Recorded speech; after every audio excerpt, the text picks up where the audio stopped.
سورج کا جس طرح سے کرنوں سے واسطہ ہے، خوشبو کا جس بسم اللہ الرحمن الرحیم۔ محض اللہ تعالیٰ کے فضل اور پیارے آقا کی دعاؤں کے طفیل جماعت احمدیہ میڈغاسکر کو امسال 19واں جلسہ سالانہ بعنوان بعثت لأتمم مکارم الاخلاق 3 مختلف حلقہ جات میں ایک روز کی صورت میں منعقد کرنے کی سعادت حاصل ہوئی۔ سانسوں سے واسطہ ہے۔ جلسہ سالانہ کی تمام تیاریاں پیارے آقا کی خدمت اقدس میں اجازت اور دعا کی درخواست کے بعد شروع کی گئیں۔ اللہ تعالیٰ کے فضل سے جلسہ کی عاملہ تشکیل دی گئی جس نے اخلاص اور محنت سے اپنے فرائض سر انجام دیے۔ تقاریر، تلاوت، نظمیں اور تراجم اردو اور ملاگاسی زبانوں میں تیار کیے گئے اور مقررین کی باقاعدہ تیاری کروائی گئی۔ حالات کے پیش نظر امسال جلسہ سادہ مگر پر اثر انداز میں منعقد کیا گیا۔ حکومتی نمائندگان، میڈیا اور بیرونی وفود کو مدعو نہیں کیا گیا۔ اس طرح صرف جلسہ کے اندرونی ماحول کو تربیتی اور ایمان افروز بینر سے مزین کیا گیا۔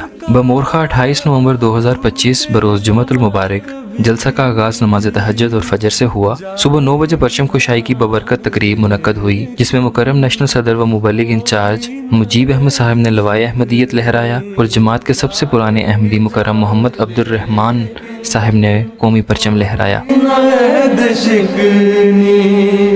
تجھ سے وفا کا وعدہ ہم نے کیا ہے۔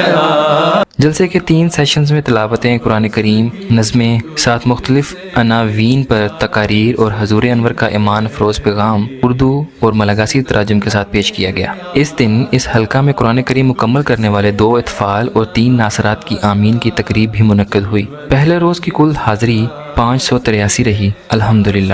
سے واسطہ ہے، آفات اور مصائب۔ دوسرا دن حلقہ ناصر میں 29 نومبر 2025 بروز ہفتہ دوسرے دن کا آغاز ہوا جو نماز تہجد اور فجر سے ہوا۔ جلسہ کے 3 سیشنز میں تقاریر، نظمیں اور 7 مختلف عناوین پر تقاریر پیش کی گئیں۔ اس روز اس حلقہ میں قرآن کریم مکمل کرنے والے 4 اطفال اور 5 ناصرات کی آمین کی تقریب بھی منعقد ہوئی۔ نیز حضور انور اید اللہ تعالیٰ بن نصر العزیز کا پیغام خاص توجہ اور ادب کے ساتھ سنا گیا۔ دوسرے روز کی کل حاضری 389 رہی۔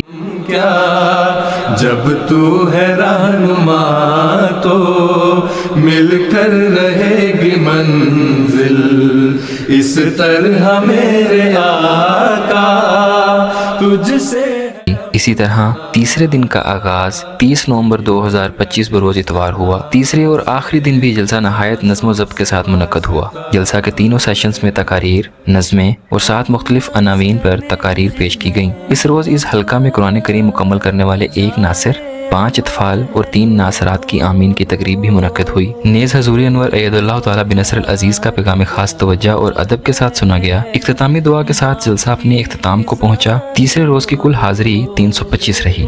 اللہ تعالیٰ کے فضل سے تینوں دن میں کل حاضری 1297 رہی۔ 60 سے زیادہ احباب کو تلاوت، نظمیں، تقاریر، ترانے پیش کرنے کی توفیق ملی جس میں تمام ذیلی تنظیموں نے بھرپور شرکت کی۔ آخر میں دعا ہے کہ اللہ تعالیٰ ہمیں جلسہ سالانہ کی برکتوں کو اپنی عملی زندگی میں جذب کرنے کی توفیق عطا فرمائے، ہماری حقیر کوششوں کو قبول فرمائے اور ہمیں حضور انور کی آنکھوں کی ٹھنڈک بنائے۔ آمین یا رب العالمین۔ سے کرنوں سے واسطہ ہے، خوشبو کا جس طرح سے پھولوں سے واسطہ ہے۔